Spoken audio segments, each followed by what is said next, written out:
Praise the lord. ఈరోజు మీకోసం జవముగల దేవుని మాట, ద్వితీయోపదేశకాండము 23వ అధ్యాయము 5వ వచనము. నీ దేవుడైన యెహోవా నిన్ను ప్రేమించును గనుక నీ దేవుడైన యెహోవా నీ నిమిత్తము ఆ శాపమును ఆశీర్వాదముగా చేసును.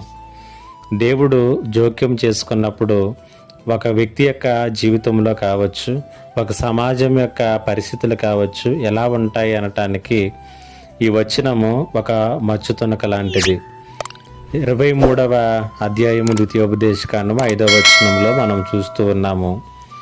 దేవుడట ఇశ్రాయేలీ ప్రజలను శపించటానికి బిలాము పలికినటువంటి మాటలన్నింటినీ కూడా వారికి ఆశీర్వాదముగా చేశాడనేటువంటి సంగతిని మనం చూస్తూ ఉన్నాం.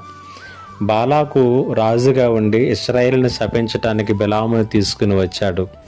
ఆ దినములలో బిలాము తన నోటి వెంబడి ఏది పలికితే అదే జరుగుతుంది అన్నటువంటి నానుడు ఉన్నది కాబట్టి బిలాము ద్వారా ఇశ్రాయేలును శపించి వారి మీద విజయం పొందాలనుకున్నాడు. కానీ దేవుడు బిలాము నోటి వెంబడి వచ్చినటువంటి ప్రతి శాపాన్ని కూడా ఆశీర్వాదకరంగా మార్చాడట. ఇది ఎంతో ఆశ్చర్యం కదా.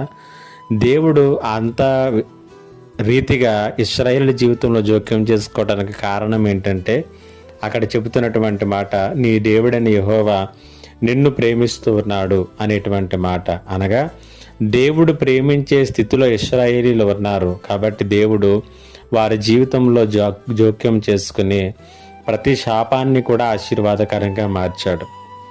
ఈ మాటలు వింటున్నటువంటి నీ జీవితంలో కూడా దేవుడు నీ విషయంలో జోక్యం చేసుకునే విధానంలో, ఆయన నిన్ను ప్రేమించేటటువంటి విధానంలో నీ జీవితాన్ని నీవు చూపగలిగితే నీ జీవితంలో కూడా ప్రతి శాపం కూడా దీవెనకరంగా మారుతుంది, ప్రతి శ్రమ ఆశీర్వాదంగా మారుతుంది, ప్రతి కన్నీటి బొట్టు సంతోషముగాను నాట్యముగాను మారుతుంది. ఆ రీతిగా దేవుడి మాటలు వినిన మీ జీవితములను మార్చునుగాక.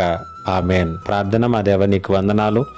మా కొరకు శాపమును కూడా ఆశీర్వాదకరముగా మార్చగలిగిన శక్తిమంతుడా, ఈ మాటలు విన్న ప్రతి ఒక్కరి జీవితంలోనూ జోక్యం చేసుకోమని యేసు నామములో అడిగి వేడుకొనుచున్నాను తండ్రి. ఆమేన్.